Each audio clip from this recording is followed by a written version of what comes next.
In this video, I'm going to show you how I went from making thumbnails like this to thumbnails like this. Here we go. Keen viewers of the channel will notice that my thumbnails have changed a lot, even on my older videos. And if you've watched my How I Make YouTube Videos video, you may have noticed that the way I said I make my thumbnails is actually not at all what they look like today. So today I'm going to show you how I make my thumbnails, or the new way rather. So I've got Photoshop open right over here, and this is what I use. This particular one is actually Photoshop CS6. I know it's a little old. I use it because I have it and I don't want to pay Adobe for everything. So this is what I have, and I will tell you that if you are using like Photoshop CC, like the current version, all of the stuff I am showing you today will work in that version, because the way I learned how to do this stuff is actually in that version. So everything should work with the current version of Photoshop. So what I will first start out doing is import video frames to layers. That hasn't changed. I shoot in 1080p, so the video or the frame will be good enough. So I'll go in here. So the video I'm making a thumbnail for right now is the Bluetooth T2S review. These are a cheap pair of Bluetooth headphones, and I'll have that video as well as the How I Make YouTube Videos video linked in the end cards if you want to go check those out. So let's go into B-roll. So I already know what clip I'm gonna grab this from because I did an intro. So then if we open that, it'll go, okay, so you know. So I want to grab that right there.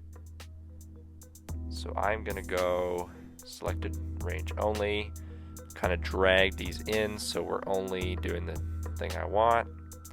And then let's just import every two.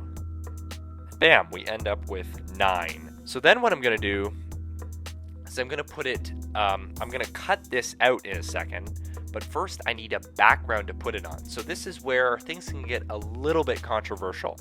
I like to use bright colors, okay? So I will typically make a gradient. Now, I have a few templates that I use. You might notice the orange and blue ones on my YouTube channel, but let's make a new one so I can show you guys how to do it. So if we make a new file, we're going to call this Bluetooth T2S thumb, okay? And then we're going to select the gradient tool over here on the left. Yes, the left. Okay, so then you want to pay attention to these, your two selected colors right here. So I'm going to actually make a green one. So I'm probably going to go from like a kind of a darker green like that to a lighter green like the one I had before. So we kind of go up here, go like this. And then the gradient tool is the easiest tool ever to use. You just anchor where you start, or, oh, sorry, my bad. I am using the rectangle tool. The gradient tool is right here. Wow. Okay, so basically what you do is you just draw a line. So mine usually goes diagonal, and bam, you've got your gradient done. So that's pretty good. I like it. It looks pretty good. So now what I'm going to do is I'm going to pop into here, and this is the part that takes the longest. Now, it does help that this has some very shallow depth of field, so Photoshop and me are going to easily be able to tell what part's the background and what part is the actual thing I want to cut out. So what I'm going to do now is I'm just going to cut myself out using the magnetic lasso tool, which is right here. So I'm going to do that, then I will be back. Alright, so now you can see that I have me selected, and this actually worked out pretty well. I didn't pay too close attention to the bottom portion because that's probably going to be cut out anyway. So now what we're going to do is copy it using Command or Control C. Alright, and now we are going to pop over here and paste it. Amazing, there I am. And I'm actually at the same scale I was in the other one because this is the same resolution as that other frame. So now what we're going to do So we're just going to do some basic resizing. So we're going to apply that transformation, and you will notice it is absolutely not perfect.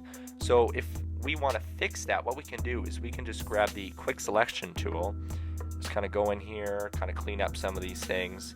It's really about how much detail you want to pay attention, like want to put into it. Next step for me is text or other imagery. So in this case, these are a pair of cheap Bluetooth headphones. And I also want to convey that in the thumbnail, because the thumbnail on a YouTube page is much larger than the actual title text. So it can be useful, even if it is a bit redundant, to put some text in your title. So I've selected the text tool. It's just loading for a second. So cheap blue. Okay, I spelled blue so wrong there.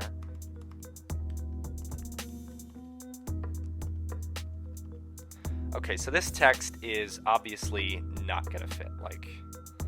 Well, it will, it's just going to be a little too close. And you never want to have anything too close to the border, and pay a special attention to this area in the bottom right, because that's where the timestamp is going to go. So don't put anything important down there.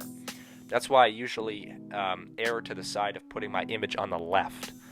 So if we kind of go back to the text tool, select all of this, then we can just make it smaller. I use Stencil STD as my font, in case you were wondering. So we're just going to make that a little bit smaller. And in this case, white is actually a great color. And then something I find kind of funny actually is to put a couple $signs like around. And then also what I can do for this bottom section here, it looks a little empty.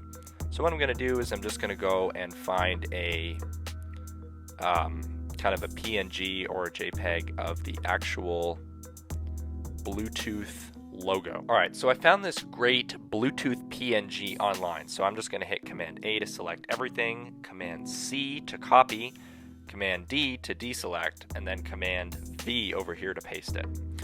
So that looks pretty good. So we can just kind of, that looks pretty good right there.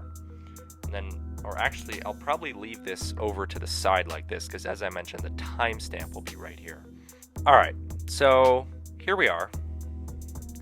And as I mentioned earlier, this image that we copy pasted in from the other layer can look a little sloppy and a little rough around the edges. So here's what I like to do to fix that. So what I'm going to do is I'm going to select the layer that it's on. In this case, that's called layer 1. And then I'm going to apply layer effects. So in this case, I'm going to go with an outer glow. So what this does, and you can make sure your blend mode's on normal, is you can adjust the opacity, and then you can basically make an outer glow around the person to make it stand out. This can also help mask any imperfections. What you can also do if you're looking for a slightly different effect is a drop shadow. So if you go down here, that kind of does the same thing. So make sure your thing is on normal, and then you can, change how far it is away like this. Then you can change the spread and the size, and you can make it basically an outer glow is what I'm saying. So if you like that more, you can kind of play with that. So in this case, I'm going to go with kind of a faint, dark drop shadow, because I think that helps mask a couple of the imperfections I have around there. And then to counter that, I'm actually going to put a white outer glow around this Bluetooth logo. So if we go to the layer that's on, in this case that's layer 2, and then we add a layer effect, I'm going to go with an outer glow. Set that to normal, and then just kind of increase the size around it.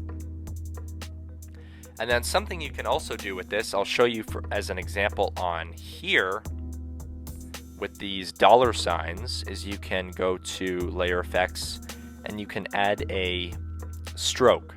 So what this will do is it'll basically outline it like this. So you can change the size as such. So that actually looks pretty good to me. And then as well as the color, I'm going to keep it as black in this case. And then of course you can also change the opacity.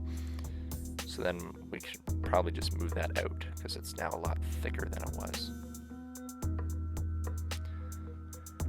So that looks a lot better because now the very bright background and the kind of rough edges around some of this stuff is really broken up and looks a lot better. So now that this thumbnail is pretty much done, what we can do is save it. So we'll go to File, Save As. I'll just save it to the desktop so it's easy to find when I'm uploading this video to YouTube. I save it as a JPEG, but you can save it as whatever you want. I already have this file name on the desktop, so I'm just going to save it as a copy. And then what you want to pay attention to is this number right here, right below preview. So that's basically the size of the file, and YouTube has a strict limit at 2 megabytes for thumbnails. So if you are working with larger files, you would just want to drag this quality slider until you get it under that 2 megabyte threshold. So in this case, I can keep it at maximum. Mine is under 1 megabyte. Hit OK, and we are done. This thumbnail is looking pretty good to me.